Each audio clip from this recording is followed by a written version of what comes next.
YouTube channels smart with अजीम में आपका बहुत बहुत स्वागत है। जैसा कि आपने थंबनेल में देखा होगा, वहाँ लिखा होगा what is alpha beta gamma.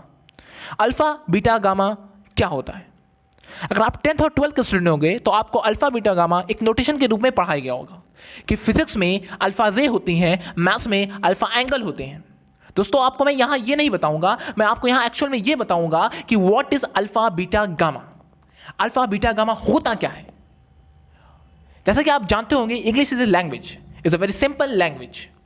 English में 26 अल्फ़ाबेट लेटर होते हैं।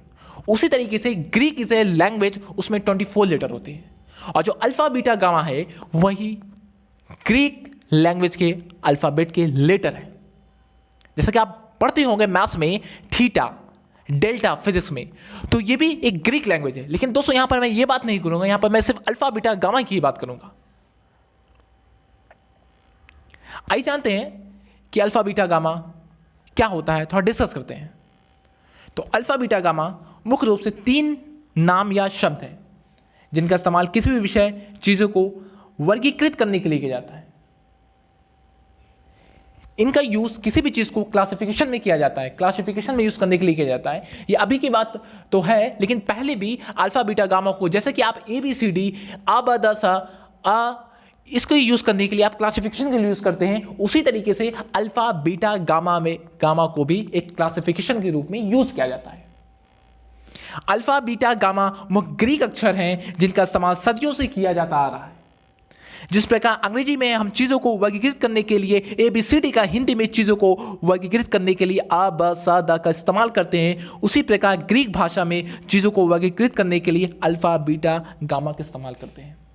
जैसे कि इंग्लिश में हम किसी भी चीज़ को क्लासिफिकेशन करने के लिए ABCD का इस्तेमाल करते हैं, हिंदी में आबा का इस्तेमाल करते हैं, उसी तरीके से ग्रीक में किसी भी चीज़ को क्लासिफिकेशन करने के लिए हम अल्फ़ा बीटा का इस्तेमाल करते हैं। लेकिन आज क्लासिफिकेशन के साथ साथ अल्फ़ा बीटा गामा को एक नोटेशन के रूप में भी स्वीकार कर लिया गया है। ग्रीक के इन अक्षरों से ही अंग्रेजी और अन्य नवीनतम भाषाओं के अक्षर बने हैं। मतलब मजे की बात यहां पर यह है, ग्रीक के इन अक्षरों से ही अंग्रेजी की और भी भाषाएं बनी हैं। पिछले कई सालों से अल्फ़ा बीटा गामा सिर्फ ग्रीक अक्षर नहीं रह गया और इनका उपयोग कई विषयों में कई चीज़ों को चिन्हित करने के लिए किया जा रहा है।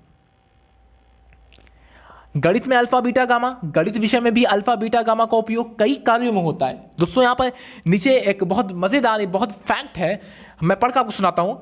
कहा जाता है कि गणित की संख्या 1, 2, 3 आदि ग्रीक के अक्षरों अल्फ़ा बीटा गामा के मदद से ही बनाई गई। हुई ना बात? जो 1, 2, 3, 4, 5 जो आप पढ़ते हैं वो किससे बनाई गई, किसकी हेल्प से बनाई गई है? वो ग्रीक लेटर की हेल्प से बनाई गई है, ग्रीक अक्षर से ही बनाई गई है। 1, 2, 3। तो हुई ना ये एक फैक्ट की बात? तो इसको नोट कर लीजिएगा अपने कॉपी में, याद कर लीजिए इसको ध्यान से। गणित की शाखा जिस त्रिकोणमिति या ट्रिग्नोमेट्री, ज्यामिति या ज्योमेट्री आदि में ग्रीक अक्षरों अल्फा बीटा गामा का इस्तेमाल किया जाता है, तो त्रिकोणमिति में अक्सर हमने देखा है कि किसी त्रिभुज के कोणों को अल्फा बीटा गामा से चिन्हित किया जाता है। अगर आप क्लास 10 और 12 के स्टूडेंट होंगे, अगर आपने मैथ्स पढ़ा होगा तो वहां पर आपने ध्यान जरूर दिया होगा कि मैथ्स में एक चैप्टर होता है ट्रिग्नोमेट्री, उसमें एंगल के रूप में अल्फा बीटा का यूज किया जाता है। ज्योमेट्री में एंगल के रूप में अल्फा बीटा का यूज किया जाता है, जैसे कि साइन, अल्फा, कॉस, बीटा, इसी रूप में किया जाता है।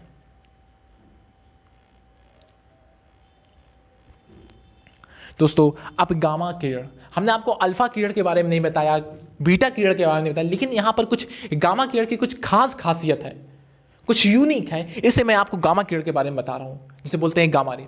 आपको दोस्तों ये जरूर पता होगा कि अल्फा बीटा गामा ये तीनों रे हैं, जो तीनों किरण है, ये हमारे बॉडी के लिए हार्मफुल है, हानिकारक है। लेकिन तीनों में से सबसे ज्यादा हानिकारक जो होती है बीटा होती है, सॉरी बीटा नहीं होती, गामा किरण होती है, माफ करिएगा दोस्तों।